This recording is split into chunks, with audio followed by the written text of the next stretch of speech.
आप सभी लोग। मुझे पता है बहुत दिन बाद वीडियो आ रही है, ऑलमोस्ट 3 हफ्ते होने वाले हैं वीडियो आए हुए। सो उसके पीछे का रीजन भी बहुत था भाई। ओवरऑल मैं एडमिशन करवा के आ रहा हूँ, फाइनली एनआईटी में एडमिशन हो गया है मेरा, AIML ब्रांच में।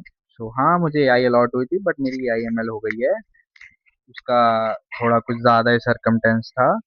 सो मैं वो अभी आप लोग को बताऊंगा आगे चल के पूरी कहानी क्या कैसा था। सो आज की वीडियो में मैं आपको बताता हूँ कि पूरा फिजिकल रिपोर्टिंग का प्रोसेस क्या होता है, कैसे एनआईटी में एडमिशन होता है, क्या क्या चीज़ें करनी पड़ती हैं आपको, और क्या क्या चीज़ें पहले से अगर आप घर पे से करके जाते हो तो आप बहुत फायदे में रहोगे और आपका एडमिशन जल्दी हो जाएगा। मैं आपको बताऊं, आप किसी भी बच्चे से पूछ लेना इस ईयर के, उन लोग जो वो काम पहले से घर से करके गया था उसी का एडमिशन 3 से 3.5 घंटे में हो गया था, एंड वो जितना जल्दी कर पाए।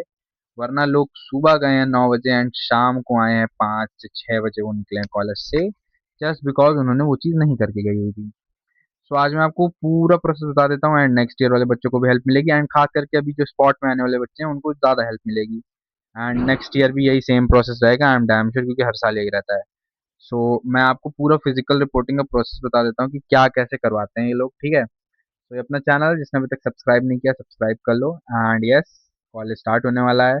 पहले 17 डेट थी एंड अब 24 तक एक्सटेंड हो गया है, ठीक है। एंड मुझे पता है काफ़ी लोग बोलोगे हाँ लुक चेंज हो गया मेरा। So coming back to the अपना NIT, एंड मैं आपको बता दूं यही सेम चीज़ सारे कॉलेजेस में होती है, सेम चीज़ AKTU के सारे कॉलेजेस में यही सेम चीज़ होती है, यही सेम प्रोसेस फॉलो होता है, यही सेम चीज़ होती है।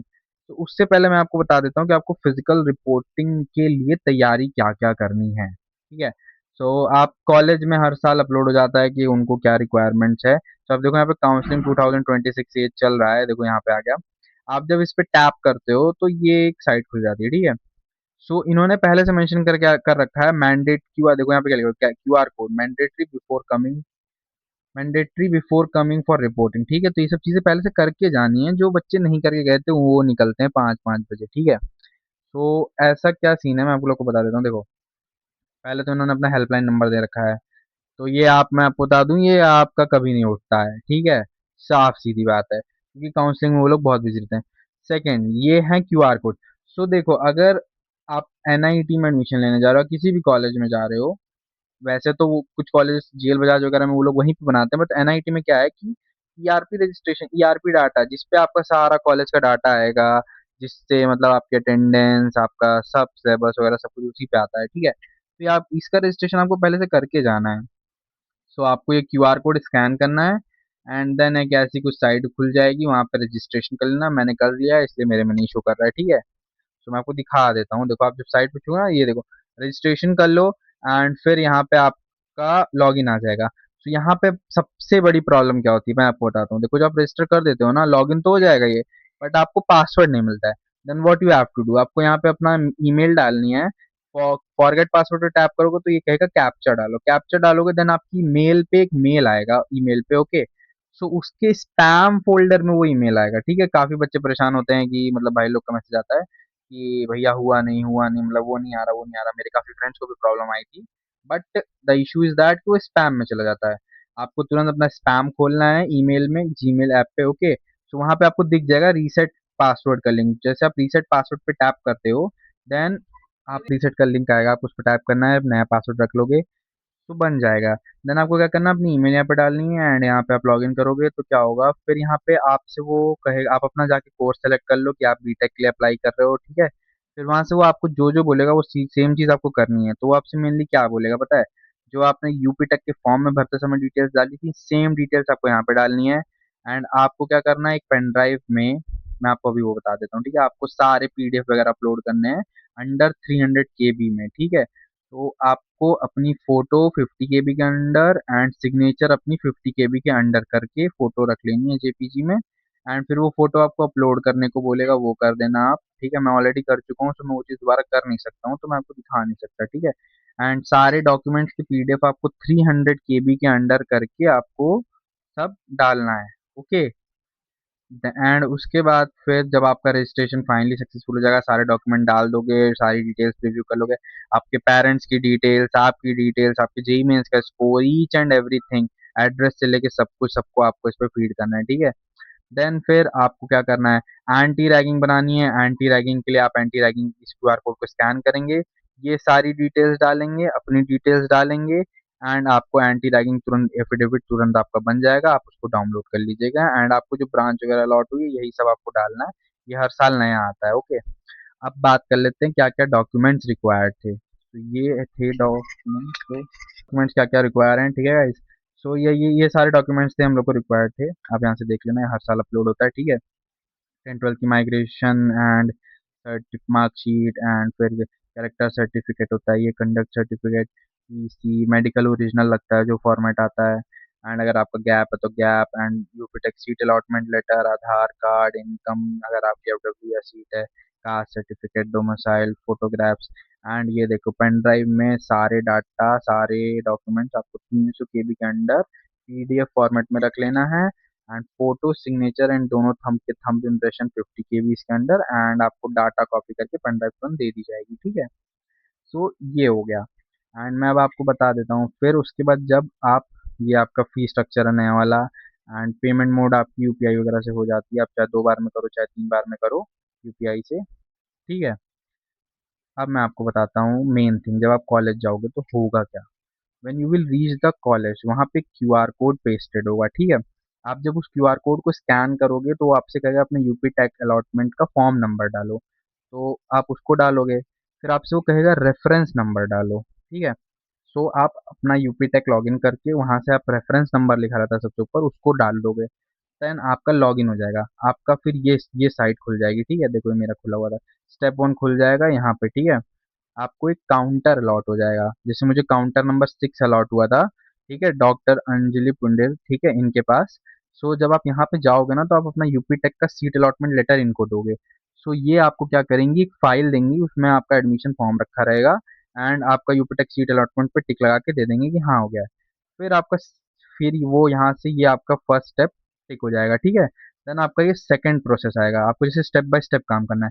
फिर यहाँ पे आपको एक रूम नंबर अलॉट हो जाएगा, जैसे मुझे रूम नंबर अलॉट हुआ था 212 एंड काउंटर नंबर 57 अलॉट हुआ था, ठीक है, डॉक्टर रितु चौधरी के पास, ठीक है। तो जब मैं उनके पास गया, उन्होंने क्या कहा, उन्होंने मेरे से कहा कि जो फॉर्म रखा हुआ है फाइल में उसको भर के लाओ। तो उसमें वही डिटेल्स थी, 10th-12th के मार्क्स, मेरी डिटेल्स, मेरा एड्रेस, मेरा यूपी जेमेंस में रैंक वगैरह, ठीक है, एंटी रैगिंग का फॉर्म नंबर वगैरह, ठीक है, वो सब मैंने सब भरा अच्छे से, ठीक है। उसके बाद मैं इनके पास दोबारा गया तो इन्होंने मेरे डॉक्यूमेंट्स चेक किए, ठीक है, व्यू डॉक्यूमेंट्स चेकलिस्ट, ठीक है। सो मैम ने मेरे डॉक्यूमेंट्स चेक किए थे, ओके। सो ये उन्हीं का होगा, ठीक है। जो ये जो जितने डॉक्यूमेंट्स थे ना यहाँ पे, वो आपके सारे डॉक्यूमेंट्स मांगेंगी, original plus their photocopies, okay. So यहाँ पे आप जब उनको ये चीज़ दिखा दोगे देन उस चीज़ को ये चेकलिस्ट कर देंगे कि हाँ आपका हो गया है, ठीक है। मेरी आरपी आईडी दिख रही है, हाइड करनी पड़ेगी, सॉरी, ठीक है। सो वो हाँ कर देंगे कि आपका मतलब ये सब हो गया। फिर स्टेप 3 आपका होगा, जब वो आपको बता देंगे कि आगे देखो काउंटर नंबर 59 पे एक सर बैठे हैं, डॉक्टर निताश कौशिक, ठीक है। तो ये क्या करते हैं, ये फिर आप जब इनके पास जाओगे ना तो ये आपका डॉक्यूमेंट्स देख लेंगे कि हाँ फाइल में सारे डॉक्यूमेंट्स लगे हैं कि नहीं लगे हैं। फिर ये क्या करेंगे, आपका वही पोर्टल खोलेंगे जहाँ पे आपने रजिस्ट्रेशन किया था ना, इस पे, इस क्यूआर कोड पे, यहाँ पे, ठीक है। इस यहाँ पे जो आपने रजिस्ट्रेशन किया था ना, ये उसको खोलेंगे, ठीक है। एंड आपके डॉक्यूमेंट्स आपसे मैच करवाएंगे कि सब कुछ ठीक है कि नहीं ठीक है, ठीक है। देन आप पहले से घर से चेक करके गए रहोगे तो ठीक है। देन वो फिर आपकी ईआरपी जनरेट कर देंगे कि हाँ आपका हो गया है। तो ये देखो ये मेरी ईआरपी आईडी है, ओके। सो इसी से लॉगिन वगैरह होता है उसके अंदर, इनके ऐप पे, ठीक है। इसी के थ्रू हमारी सारे डाटा एंड सारे रिकॉर्ड्स, तो मेरा एडमिशन देखो CSAI में हुआ है, ठीक है। एंड फिर अब मेरी ब्रांच अपग्रेड हुई है। सो ये एडमिशन कर देंगे, then he will give you a QR code, जिस पे आप क्या करोगे, स्कैन करोगे तो आपका लॉगिन खुल जाएगा। लॉगिन खुलेगा ऐसा, ठीक है। यहाँ पे आप अपनी ईमेल डालोगे, डिफॉल्ट पासवर्ड होता है 123456, वो डालोगे तो आपका लॉगिन हो जाएगा।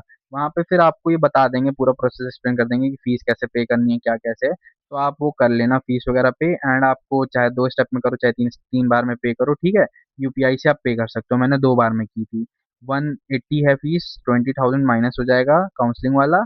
160 मैंने पे किया था, एक बार 87,000 एंड एक बार 73,000, बिकॉज 1 लाख से ऊपर की पेमेंट नहीं होती है यूपीआई पे, ओके। सो फिर मैंने ये किया, तो फिर मेरा ये स्टेप भी हो गया था टेक। फिर मैंने पेमेंट किया, पेमेंट होती है तो उसकी रिसिप्ट निकलती है, तो आगे एक सर बैठे होते हैं, वो आपको बता देंगे, वहाँ पे एक डेडिकेटेड काउंटर होता है, उनके पास वो डाटा भेज दिया जाता है, वो उसका प्रिंट निकाल देंगे, आपने जो पेमेंट की है उसका प्रिंट निकाल देंगे, एंड आपके डाटा सारी जो पेन ड्राइव में जो डाटा आप लेके गए हो ना, वो कॉपी करके अपने पास रख लेंगे, ठीक है। एंड उसके बाद आपका काम खत्म। फिर आपसे बोला जाएगा कि इस रिसिप्ट को लेके जाओ काउंटर नंबर, आपको देखो मुझे काउंटर नंबर 50 अलॉट हुआ था, रूम नंबर 214 में, ठीक है। तो फिर मैं वहाँ भाग के गया एंड फिर वहाँ पे मैंने पीआई करवाई। तो आप अपनी जो पेमेंट की रिसिप्ट है, जब वो रिसिप्ट उनको दोगे तो वो पीआई करेंगे, आपका यूपी टेक लॉगिन करेंगे एंड दिखाएंगे कि हाँ फिजिकली मतलब आ गए हो, एंड आपकी सब कुछ हो गया है, आपने फी भी सबमिट कर दिया है। देन उसके बाद क्या होगा आपका कि आपको वो एक रिसिप्ट देंगे, फाइनल रिसिप्ट, जिसमें लिखा रहेगा कि हाँ आपका रजिस्ट्रेशन, आपका एडमिशन हो चुका है एंड आपने फीस भी पेमेंट कर दी है, आपको एक यूपी टेक की तरह एक अलॉटमेंट लेटर मिल जाएगा। फिर आपको वापस से उन सर के पास आना है जिन्होंने आपकी ईआरपी जनरेट की थी, ठीक है। फिर जब आप उनको ले जाके ये पीआई का पेपर दोगे, then he will take and complete, then close your file, वो आपकी फाइल रहेगी उसको कंप्लीट कर क्लोज कर देंगे। आपके सारे डॉक्यूमेंट्स उसी में पंच रहेंगे, सारे फोटो कॉपीज उसी में पंच रहेंगी, ओरिजिनल डॉक्यूमेंट्स आपको दे दिए जाएंगे, ठीक है। उसके बाद आपकी पीआई वगैरह की कॉपीज आपको दो दो कॉपीज मिलती हैं, तो एक कॉपी आपको अपने पास रखनी है, एक कॉपी आपको उनके पास सबमिट करनी है, एंड उसके बाद वो आपकी फाइल क्लोज कर देंगे। Then he will congratulate you कि आपका एडमिशन फाइनली हो चुका है, एंड अब आप रिपोर्टिंग डेट को आइएगा। तो अब हम लोगों को तो देखो, मेरे को रिपोर्टिंग डेट 17 मिली थी, बट ये एक्सटेंड हो चुकी है 24 तक, हमारे पास मैसेज आ चुका है, ठीक है। एंड फिर ये आपको बता देंगे कि आपको अपना कैसे देखना है। तो ये उनकी जूनो की करके एक साइट है, इस पे आप अपना ईमेल डालोगे, अपना पासवर्ड डालोगे, then you can do any of the thing what you want to do, okay. So यही होता है, बस इतना ही होता है और कुछ नहीं।